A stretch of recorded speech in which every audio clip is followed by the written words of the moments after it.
The Man in the High Castle has some great characters, great moments, but it's not a great story. It meanders around for 4 seasons before delivering us an ending that feels forced and contrived by a writing team that didn't have a plan when they started out. Fortunately, the appeal of the show isn't so much its story, but its concept.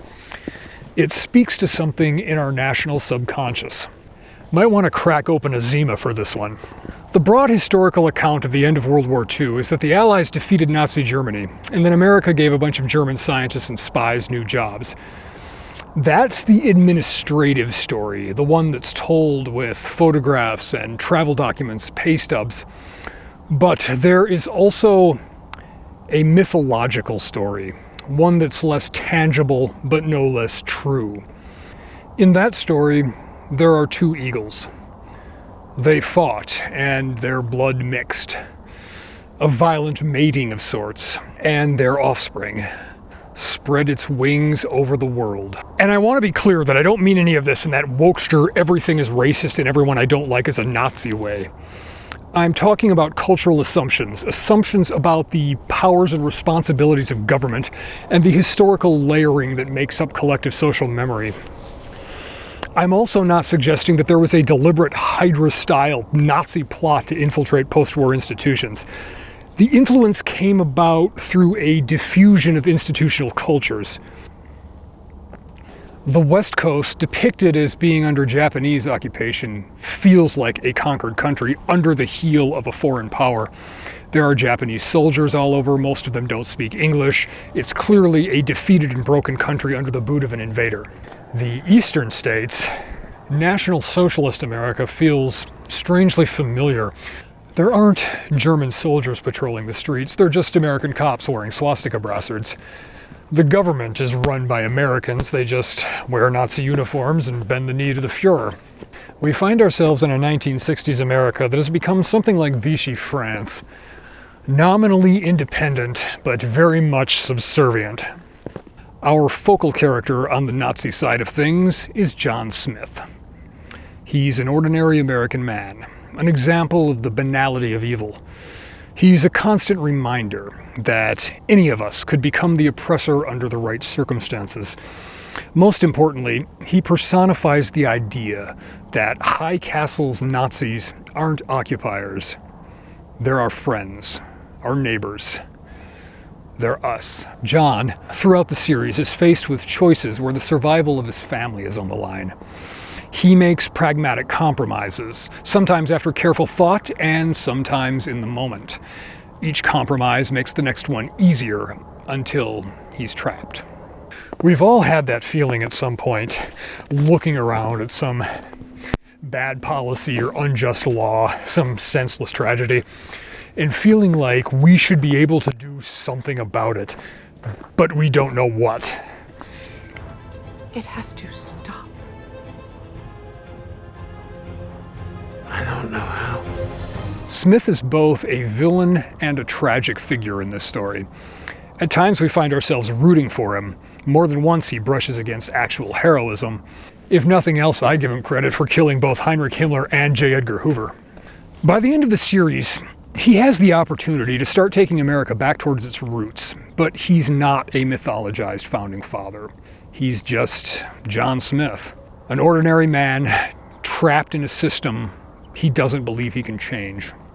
It didn't take Nazis to bring this to America. During the course of the war, the United States built up a massive web of administrative agencies that rationed goods, put suspected dissidents into internment camps, blurred the lines between the government and defense industry, and created these centralized intelligence agencies that would become the CIA and NSA. By the time the war was over and ex-Nazi spy masters were being hired by the United States, they fit well into what had already been put in place. The eagle found its nest already made. High Castle bluntly acknowledges this with its portrayal of J. Edgar Hoover, presiding over an apparatus for spying on citizens and government officials alike, blackmailing or framing anyone that gets in the way. It's a marginally exaggerated caricature of the FBI, an organization which has a long documented history of surveilling civil rights activists like Martin Luther King, anti-war activists, perhaps most famously John Lennon, inserting informants and provocateurs into political organizations of all sorts, and generally conflating dissent with terrorism. Transforming the FBI into an American Gestapo is so obvious it's almost lazy writing. More subtly, the show gives us a blending of post-war Americana and Nazi kitsch that merge with an eerie seamlessness. Whether it's the askew versions of 1960s television or the co-opting of American holidays, it's much more familiar than not. And this is to be expected. By the 1950s, the influence of former Nazis in prominent roles in American government was filtering out into popular culture.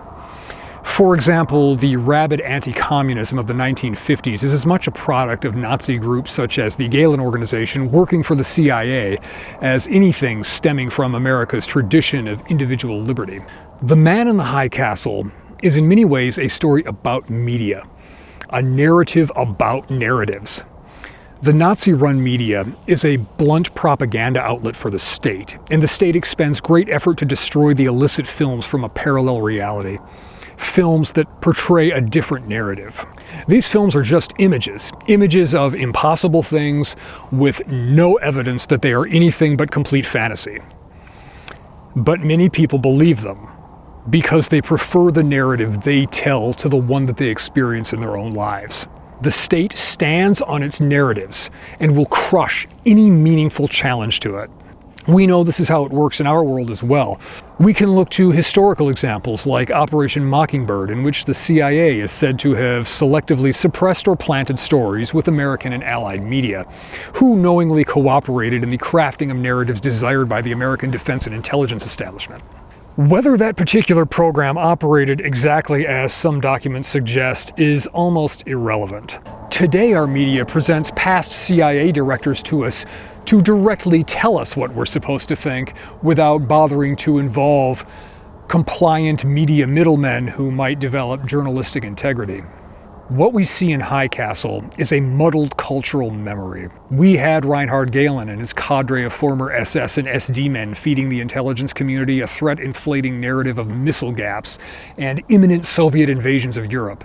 Our space program was essentially the German rocket program under Wernher von Braun transplanted to the United States. That is perhaps most effectively illustrated by Disney's Man in Space series, where German scientists who a decade before were building V-2 rockets to bomb London explain in layman's terms the coming era of space exploration.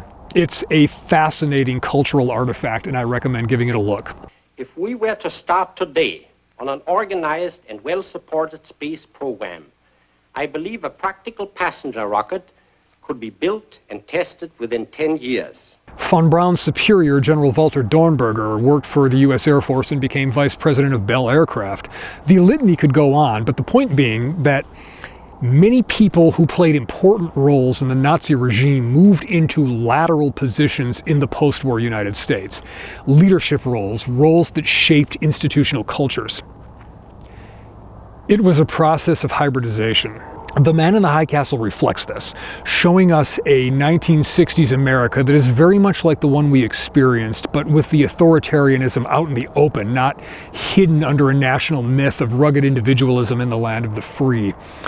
It shows us an America that fought with monsters, lost, and consequently is much less ashamed of having become a monster itself. At the same time, it holds up a mirror to the post-war generation that grew up in a heady environment of triumph and prosperity that allowed them to dabble in radical politics while living as carefree bohemians.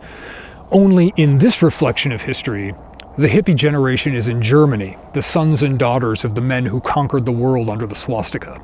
This young generation is rebellious, but not in ways that threaten state power. They gravitate toward environmental causes. The environment is all of our concern. Your father's project, Atlantropa, is being peddled as an economic miracle, but it is an abomination. How could stemming the Mediterranean be good for the Reich? They have a drug scene that's very reminiscent of our own at the time.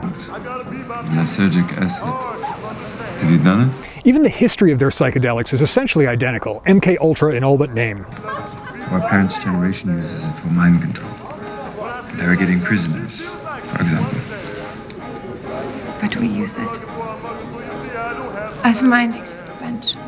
There's probably some Nazi Timothy Leary at a university in Dusseldorf carrying on about expanding consciousness with psychedelics, and in the process drawing attention away from more meticulous and malicious researchers. Even the post-war counterculture is deeply enmeshed in the machinations of the authoritarian system. The Man in the High Castle shows us the dark underbelly of our own post-World War II society in a way that can slip past our conditioned defenses. Like most good fiction, it's telling us about ourselves without telling us it's about ourselves. And in that vein of altered states and expansion of both consciousness and Lebensraum, perhaps the ending of this series is better than I'd initially given it credit for.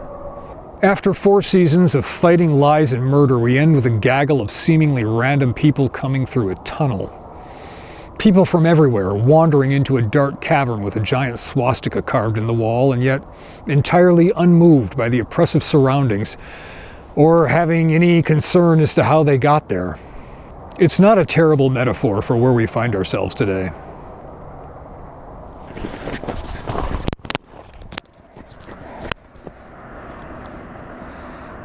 Iceman.